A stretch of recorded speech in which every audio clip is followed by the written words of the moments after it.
I was just going to talk about fear a little bit. I traveled this weekend to Indianapolis, Indiana.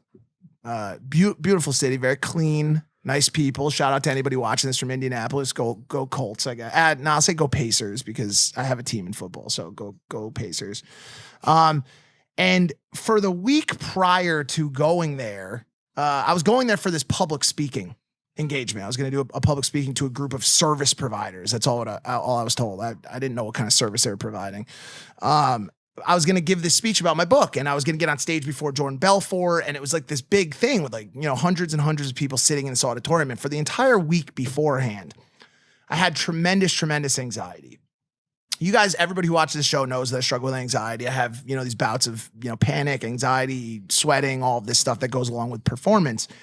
And even when it came time for me to book the flights for it, I wasn't responding to the email. Whoa. He's like, yo, we have to get your flights booked, man. The event's in 3 days. Ignore. I wasn't responding. And subconsciously, I was trying to sabotage my attendance at the event because I was so scared to get up there and talk in front of all these people. And so I go, Amar comes with me, and it went great. It went absolutely great. I showed up. I planned out the speech very well. I thought through what I was going to say, what people's reactions looked like. And I really, as much as I have fought against manifestation, I really tried to imagine going up there and doing a good job and being proud of myself. Nice. and being a tri-state guy that just meditation, fuck that, give me medication. I don't do that hippie bullshit.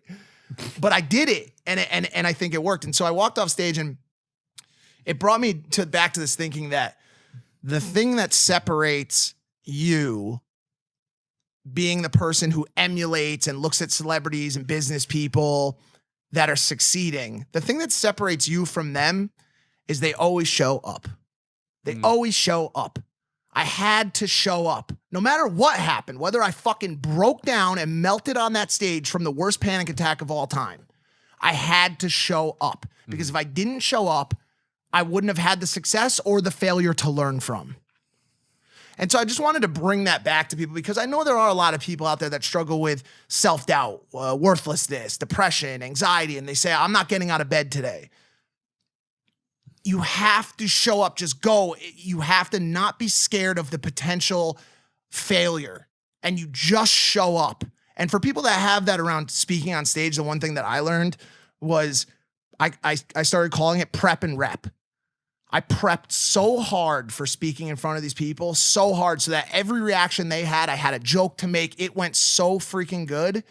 And when I walked off, I was like, if I do that 50 more times, those reps, I'm going to be so fucking good at this. Yeah, you're automated. Yeah, prep and rep. I love that. Yeah. Yeah, I think it's awesome. What you're describing is like a pillar of success to show up. We talk about it with everything. Like you having a problem going to the gym and getting your fitness in, literally just go. You don't even have to work out. Go in the gym and stand there for an hour and see what happens. I bet you'll end up on a machine walking at least. Not asking you to do a full-on rigorous workout, but show up. Like show the fuck up for yourself even.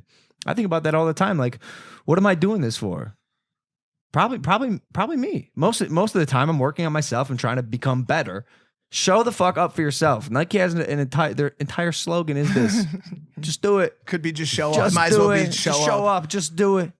Go. Yes. And I love that you did that, Mike. And it went well? It went so well, man. Were you nervous? Were you nervous when you first started speaking? So I had a couple moments where I started to fall into that feeling where I was like, yo, like world's collapsing around me. And was it because of a lack of a reaction from a crowd? No. What it is I switched topics, and and in my planning, that transition from addiction to success, I didn't plan as well as I could have. So even that small drop in the prep cycle almost fucked me.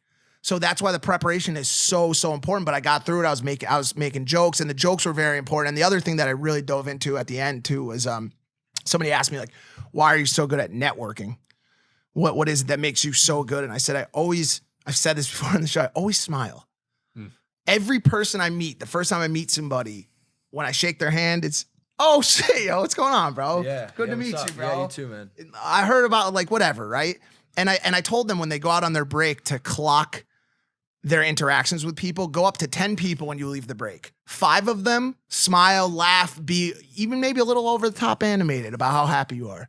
The other 5, I mean, I don't know, man. The show's all right. Like, take it or fucking leave it. Bassmaster style. See what the reaction looks like between the people you smile at and the people you don't. Mm-hmm. I guarantee you that the connection you make with the 5 people whose first impression of you is that you are a happy, upbeat, fun-loving person is better than the ones that you don't smile to. So I love that. I love that advice. You guys have any fears that anything you're not showing up on? Ooh. I'm pretty bad at getting back to like emails. I like, you didn't want to send that one, but I just suck at it. It's not fear. Maybe I just suck at it. Like a task. It's almost like a task. I don't know. I feel like I'm better at communicating in person. I like to talk to people on the phone and kind of solidify things and then circle back a week later on a phone call. It just corporate terminology. Corporate terms, What am I fearful of? Logan, how about you take this one? Anything you're not showing up for? That's why you are what you are, though. You always show up. I know. Oh, I got it. I know. I'm not scared of a lot. Besides like some very like real physical thing. Like I don't really like turbulence. I don't love like the deep dark ocean. Like I actually hate both of those. Something that I showed up for was my relationship. Nice, yeah.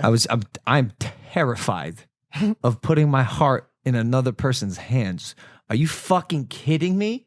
That is so dangerous. They could crack it. Do you remember how I described? Remember how I described relationships? What, with the you pan? No, with the steering wheel. Oh, what'd you say? All right, so your heart. This is because it goes right with what you're saying. Your whole life, when you're single, you're just driving down the highway. You're driving down the highway. You got 2 hands on the wheel. You can switch lanes. Yeah. You can pull into the breakdown lane when you have a mental breakdown if you want. Just hang out. And then, you wake up the next day and you're driving along and somebody's like, yo, you want to be with me? You want this to be real? Take one of those hands off the wheel and put mine on. And literally, now someone else is helping you steer. And if that motherfucker decides one time, they could steer your car into a wall off a cliff. Bro, so they could. And yes, are there super mentally strong people out there, or maybe you could even call them not empathetic or like insane, I don't know, who aren't affected by that hand pull? They're like, all right, then take your hand off, and they just start steering with one hand. There's some people out there like that. But for the most part, people are, they work in their relationship together. And if something goes wrong with that hand and that hand jerks the wheel, your life, your job, your kids, all of those things are at risk. And so I think that scares a lot of people who are used to having all of the control in their lives. For sure, I totally am. And for me, it affects my mental health, which is crazy. Because guess what? Nothing affects my mental health. Made of steel. Ironclad. I got Teflon, like you said, all over my body. But for some reason, when my heart is no longer in my control, I'm vulnerable. So I'm terrified. But I said, fuck it, let's do it. Let's give it a shot. It's going great so far. Yeah, it is. Yeah.